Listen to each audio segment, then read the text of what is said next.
Para concluir então o contexto em que Jeremias estava vivendo, nós temos que era um contexto então de ameaça estrangeira, né? E nós vamos ver que a origem de onde viria então, qual seria então a origem dessa calamidade. Quando nós vamos lá para o capítulo 1, versículo 14 e 15, nós vamos ver a origem então da calamidade. O verso 14 diz assim: ao que me disse o Senhor, do norte se derramará uma catástrofe sobre todos os habitantes da terra. Então aqui já tem a origem de onde viria então a calamidade, viria do norte, né? E quando nós saímos do verso 14 e vamos para o verso 15, né?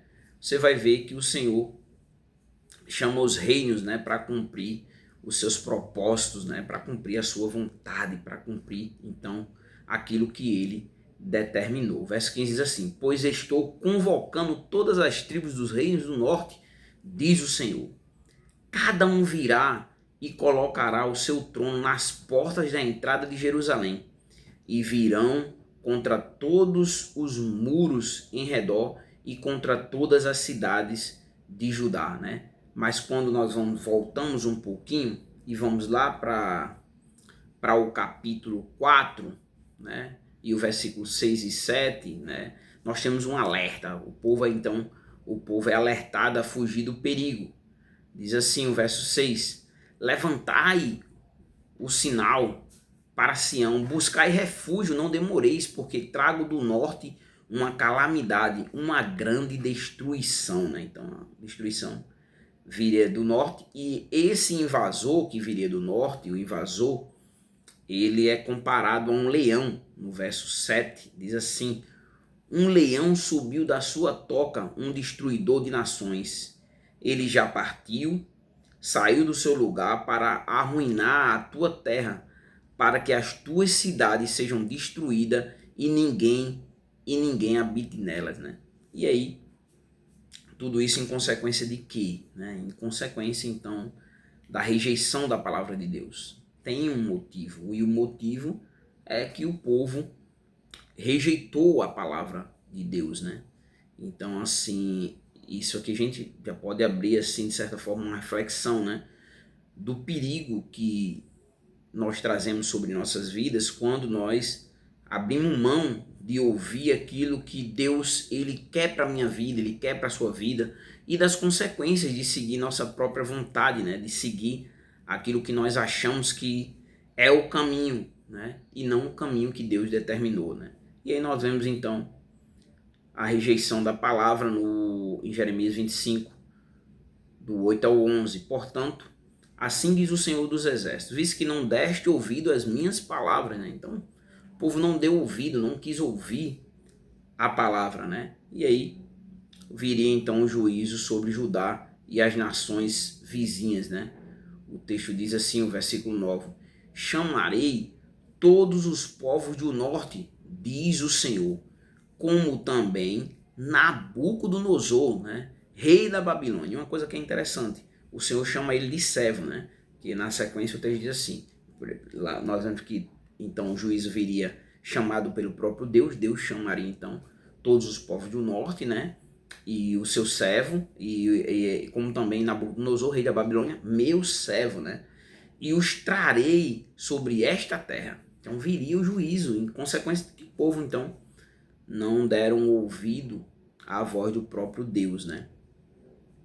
E a continuação: trarei sobre esta terra, sobre os teus moradores e sobre todas estas nações em redor. Quer dizer, as alianças não se viriam de nada na proteção então do povo de Deus, né? E na sequência o texto diz assim: e os destruirei totalmente e farei que se tornem objeto de terror, de zombaria, de perpétua desolação. Veja que o povo tinha respeito, né? O povo era respeitado, né? Quando se olha a vitória sobre Jericó, né? A vitória ali do povo quando chega para conquistar a terra, diversas vitórias, a própria vitória no início desse percurso contra o próprio Egito, né? Ali na travessia do mar, onde os inimigos são destruídos, derrotados, né? mas mesmo assim eles voltaram as costas para Deus e a consequência chegou, né? A consequência então veio sobre o povo, porque decidiram não darem ouvido então à voz de Deus, decidiram abandonar, virar as costas para Deus. Então as glórias, né? O finalzinho do versículo é que é interessante, que ele diz assim: eu os destruirei totalmente, farei que se tornem objeto de terror, de zombaria e de perpétua desolação. Quer dizer, zombaria, né? Aí, cadê o Deus de vocês? Né? Só que era o próprio Deus que estava trazendo juízo e como consequência disso, você vai ver o fim da alegria e da prosperidade no verso 10, né? Farei cessar dentre eles, a voz de júbilo e a voz de alegria, a voz do noivo e a voz da noiva, o som do moinho e a luz do candeeiro. Consequência da desobediência. Como consequência disso, né? Como nós sabemos, porque temos a revelação completa das Escrituras, o cativeiro babilônico, né? O versículo 11: toda esta terra se tornará em desolação e ruína, e estas nações servirão ao rei da Babilônia durante 70 anos. Então aqui já tem a sentença. Qual seria então a sentença que o povo arcaria? Seria então cativeiro babilônico. E o texto aqui diz por 70 anos. Uma observação que eu quero fazer para que a gente finalize essa parte, e na próxima parte a gente vai ver então 2 textos introdutórios que englobam todos esses 5 pontos, né?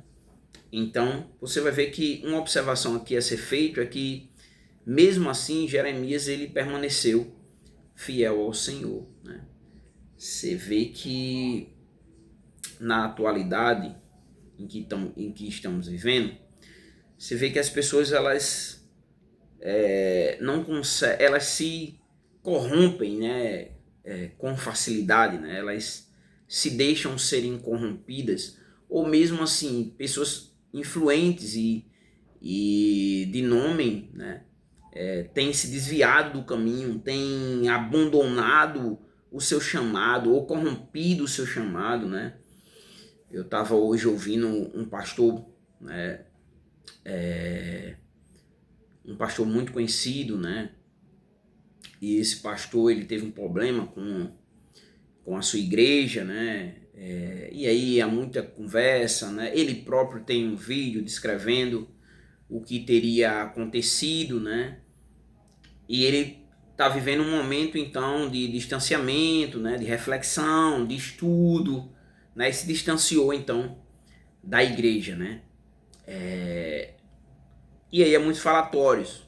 Ele é um exemplo, né? Um exemplo do cuidado que nós devemos ter com o nosso ministério, com o nosso chamado, né? Que Deus o levante, gosto muito dele, então que Deus o levante, que Deus o faça então se reerguer diante da realidade do qual ele está vivendo. Mas temos vários exemplos, temos exemplos de pastores que viraram, então, pastores que seguiram o caminho viraram herege, começam a desacreditar a Bíblia, ou mesmo começam a distorcer, a atacar a Bíblia, né, com o intuito de dizer que a Bíblia ela precisa ser atualizada porque nós vivemos novos tempos, então a Bíblia deixa de ser a palavra de Deus atemporal, eterna, mais penetrante do que uma espada de 2 gumes que vai até a divisão da alma, juntas e medulas, né?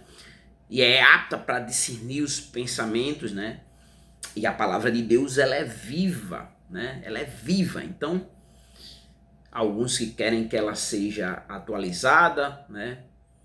Alguns que fazem novas interpretações para incluir movimentos, né, políticos e tornar esses movimentos políticos e mesmo movimentos pecaminosos aceitáveis e novas interpretações, e aquele texto ali ele é distorcido, existe uma nova compreensão e o grego isso, mas Deus tem os seus remanescentes, e aqui também Deus tinha o seu remanescente entre o povo, até mesmo que vão ser levados para Babilônia, nós vamos ver que existe ali os remanescentes, né? Nós temos Daniel, seus amigos, né? Nós vamos ver quando estudarmos então o livro de Daniel, e que permaneceram fiéis, decidiram não se corromper e não se corromperam. Então hoje o convite de Deus para nossas vidas é que nós possamos permanecer fiel, mesmo em meio a esse contexto que também é um contexto contemporâneo, né?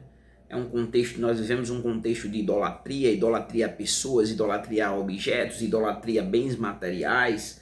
Vivemos um contexto de corrupção generalizada. Nós vivemos isso no nosso país. A corrupção começa lá de cima e vem descendo, né?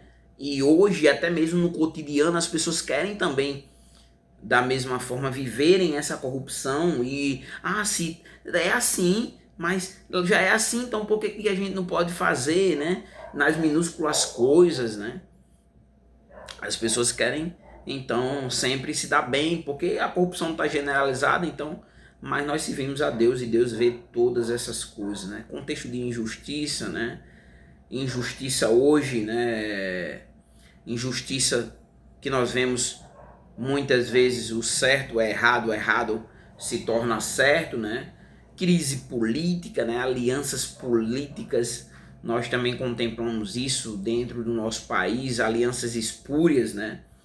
E ameaças, né, de guerras, né? Jesus falou sobre isso, guerras, rumores de guerra. Nós não deveríamos nos assustar, mas então, mesmo diante desse contexto do profeta Jeremias e trazendo para os nossos dias o contexto que nós vivemos, mesmo assim devemos permanecer fiéis a Deus e seguirmos em frente, né, sabendo que Deus ele está contemplando tudo isso, né, e que a promessa é que Jesus ele vai voltar, né? Jesus vai voltar, então nós devemos, diante disso nós devemos estar preparados, né, para a vinda do Senhor, né? Ser fiel até a morte, então, e Ele nos dará a coroa da vida. E eu quero trazer na sequência 2 textos aqui que servem como uma introdução a toda a obra de Jeremias, né? E aí a gente vai para a visão panorâmica do livro.